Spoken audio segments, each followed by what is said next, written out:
Eu quero, inclusive, compartilhar com os nossos comentaristas, mas com você que nos acompanha, porque o governo federal estuda seguir os passos do judiciário, principalmente do ministro Flávio Dino, e criar um mecanismo para barrar os efeitos da Magnitsky no Brasil. Seria uma lei inspirada no Estatuto de Bloqueio, que foi aprovado pela União Europeia. E aí o Planalto avalia adotar dispositivos legais que declarem sem efeito ordens internacionais. Desde que a sanção foi aplicada, o STF determinou que bloqueios de ativos ou cancelamentos de contratos só poderiam acontecer com autorização do judiciário.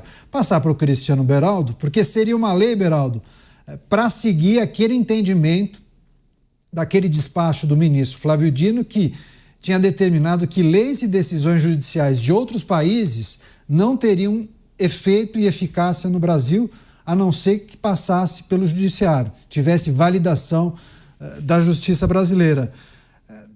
Tem uma confusão aí, né? Acho que até agora não compreenderam. Quando você falou de analfabetismo funcional, eu acho que é preciso explicar que a Magnitsky não tem efeito no Brasil, né? Só que os bancos ficaram numa sinuca de bico, né? Numa encruzilhada. Porque os bancos têm relações com entidades internacionais. E os bancos, na verdade, ficam expostos diante de uma determinação como essa, né, Beraldo? Pois é, Caniato. Olha, as pessoas gostam de criar essas falsas dúvidas simplesmente para causar confusão no entendimento das pessoas em comum, para reforçar esse discurso de que os Estados Unidos estão invadindo a soberania brasileira, estão ameaçando o Brasil. Não, os Estados Unidos não estão invadindo a soberania brasileira. As leis norte-americanas só valem nos Estados Unidos. E os Estados Unidos não está querendo que as suas leis prevaleçam em outros lugares. A lei é muito simples. Pessoas que são atingidas por sanções com base na lei Magnitsky, elas não podem mais ter relacionamento com os Estados Unidos. Então, quando um banco brasileiro, o Banco do Brasil, ele olha e diz assim, não, eu estou no Brasil, eu então vou dar aqui toda a assistência para esse cidadão brasileiro que foi atingido pela lei Magnitsky, vida normal para ele. Ok, aí ele vai pedir o cartão de crédito. Cartão de crédito com as bandeiras norte-americanas, não dá, porque a empresa norte-americana não vai passar por cima da lei do seu país de origem para atender a uma demanda de um brasileiro. Ok, não tem problema. Então vamos pegar esse cartão de crédito brasileiro aqui, que dizem que substitui, está tudo certo. Ok. Aí o Banco do Brasil, ele vai tocar a vida dele, vai ter uma grande emissão de bonds do governo brasileiro para ser pago em dólar, lançado para atender clientes nos Estados Unidos. Aí os Estados Unidos vai dizer, não, peraí, meu amigo, você, Banco do Brasil, que está dando guarida para esse camarada que está sob sanção, você não pode atuar aqui.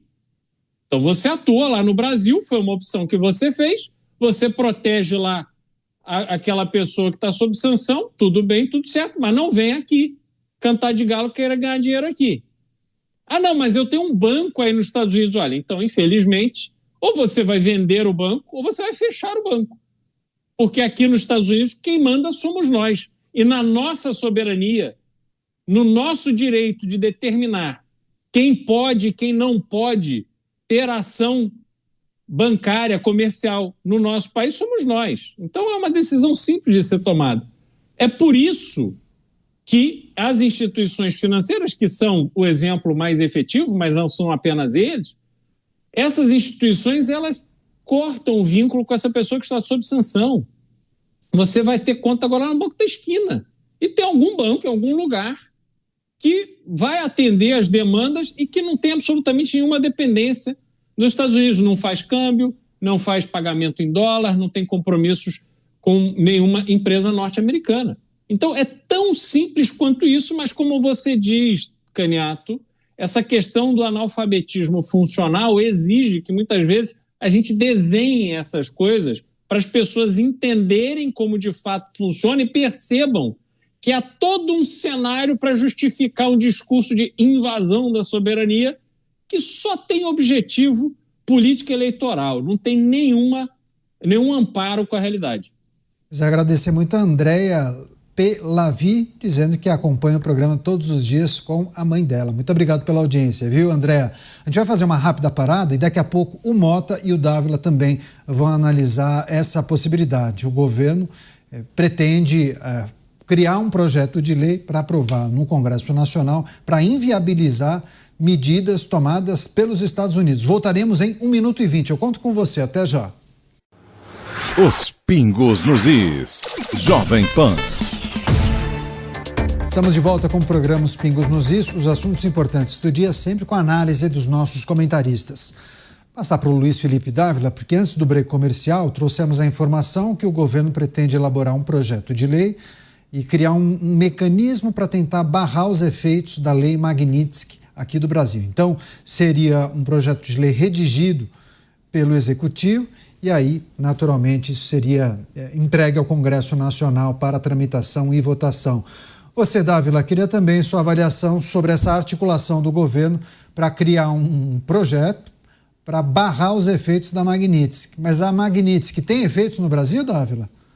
Não tem nenhum. Então é um projeto que não faz o menor sentido.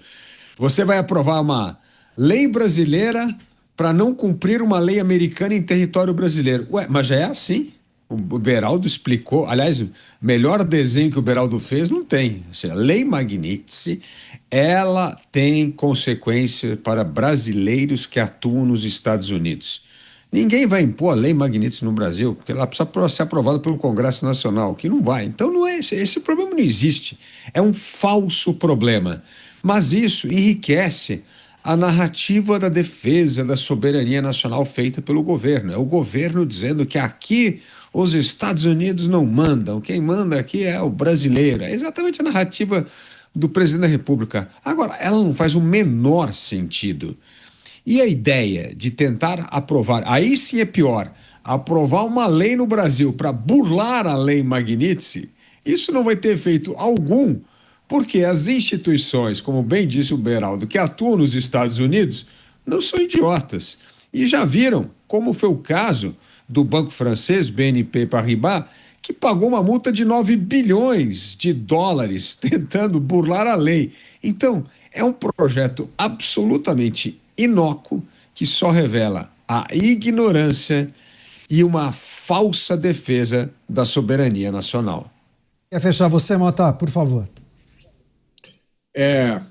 Formas de barrar a lei Magnitsky, né? Não é isso que o governo quer? Está estudando uma lei.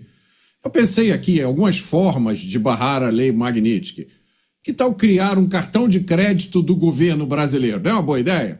Esquece Visa, Mastercard. Tem lá eu não vou nem falar o nome, mas enfim, um cartão de crédito do governo brasileiro para as pessoas saírem por aí gastando. Outra ideia, criar uma Disneylândia pirata aqui no Brasil. Que tal? Constrói aqui uma Disneylândia, aí não precisa mais ir para os Estados Unidos para ver o Mickey. Vai aqui no Brasil mesmo. Ou então, criar um sistema de transações financeiras internacionais baseado em real. Quem sabe o Correio não desenvolve isso, né? E aí tem que obrigar o mundo inteiro a usar esse sistema. Então, 3 alternativas aí. Agora, uma lei para barrar os efeitos da lei Magnitsky, nós já explicamos aqui diversas vezes, né? Meus colegas já disseram, a lei Magnitsky não vale aqui, se não vale aqui, não tem como você fazer uma lei contra ela. O que chega até aqui são as consequências. A principal consequência para as empresas é perder acesso ao mercado americano e ao sistema financeiro internacional. E eu não acho nenhuma surpresa que o governo acha que pode obrigar as empresas a fazer isso. Pois é, a gente vai seguir acompanhando essas movimentações e qualquer novidade a gente traz aqui e debate com os nossos comentaristas.